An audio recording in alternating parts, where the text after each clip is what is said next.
Hello everyone, আজকে ভিডিওতে আমরা দেখব আপনি যদি গিটহাবের কোনো একটি কমান্ড ভুলে যান বা গিটহাবের কমান্ডগুলো যদি ভুলে যান তাহলে কি করবেন। গিটহাবে যে এতগুলো কমান্ড আছে সবগুলো কমান্ড তো আসলে মনে রাখা পসিবল না। তো এর জন্য আপনি যদি কোনো কমান্ড ভুলে যান তাহলে তার সলিউশন বা হেল্প কিভাবে নেবেন আমি সেটি আজকে দেখাবো। দেখুন এখানে এই যে ফোল্ডার আছে গিটহাব ফোল্ডার, এখানে আমি গিটহাব নিয়ে সমস্ত কাজ করতেছি। আপনি যদি আমাদের গিটহাবের ফুল সিরিজ দেখতে চান তাহলে ডিসক্রিপশনে লিঙ্ক আছে, সেখান থেকে ফুল সিরিজটা দেখতে পারেন। তো যদি আমরা এখন লিখি, এখানে যদি আমরা টার্মিনাল ওপেন করি, প্রথমে এটি কেটে দিই, এখানে এই যে 3 ডটে ক্লিক করে এই টার্মিনাল, দেন নিউ টার্মিনাল। এখন এখানে এসে দেখুন এখানে আমাদের কিন্তু লোকেশন শো করতেছে CoderHobo ফোল্ডার, তারপর কিন্তু এই গিটহাব ফোল্ডার। এই যে দেখুন এখানে যে গিটহাব ফোল্ডার আছে এই গিটহাব ফোল্ডার এখানে শো করতেছে। এখন যেহেতু এটা এখানে শো করতেছে, যদি আমরা এখানে এলএস দিই তাহলে এর ভিতর আমাদের যতগুলো ফোল্ডার বা ফাইল আছে সেগুলো লিস্ট আকারে শো করবে।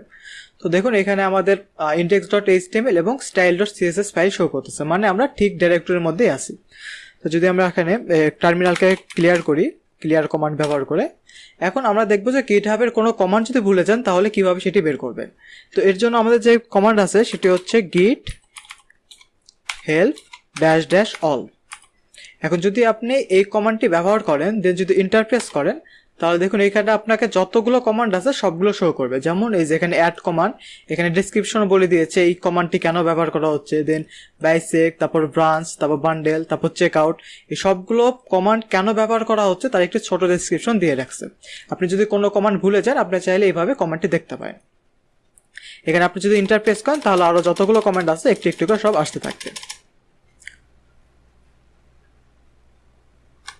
ওকে, তো আমি যে এই টার্মিনালকে কেটে দিই, দেন আবার একটা নতুন একটা টার্মিনাল ওপেন করি। এখন এখানে যদি আমরা লিখি যে সাপোজ আমরা হচ্ছে এখানে তো আমরা গিট হেল্প দিয়ে যতগুলো কমান্ড আছে সবগুলো দেখলাম, বাট এমন হয় যে কখন আমরা শুধুমাত্র একটি কমান্ডের যে বাকি যে প্যারামিটার আছে সেগুলো ভুলে যাই।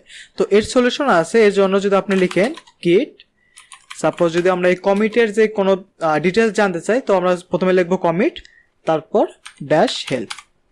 প্রথমে আপনাকে অবশ্যই গিট লিখতে হবে, তারপর আপনি কোন কমান্ডের ডিটেলস জানতে চাচ্ছেন সেই কমান্ড লিখতে হবে, তারপর ড্যাশ হেল্প লিখতে হবে। দেন যদি আপনি ইন্টারপ্রেস করেন তাহলে দেখুন এখানে আপনাকে সব কিছু বলে দেবে। যেমন এই যে গিট কমিটের পর আপনি কি কি প্যারামিটার ব্যবহার করতে পারবেন সেখানে সব কিছু বলে দিয়েছে। সো আপনি জাস্ট এখানে দেখতে পারবেন এবং চাইলে এই কমান্ডগুলো ব্যবহার করতে পারবেন। এই যে দেখুন এখানে গিট কমিটের এই যে ড্যাশ এম বলা হয়েছে এবং এখানে বলা হয়েছে যে ড্যাশ এম এর পর একটি মেসেজ দিতে হবে। তো আপনি চাইলে এইভাবে যে কোনো কমান্ডের হেল্প নিতে পারবেন।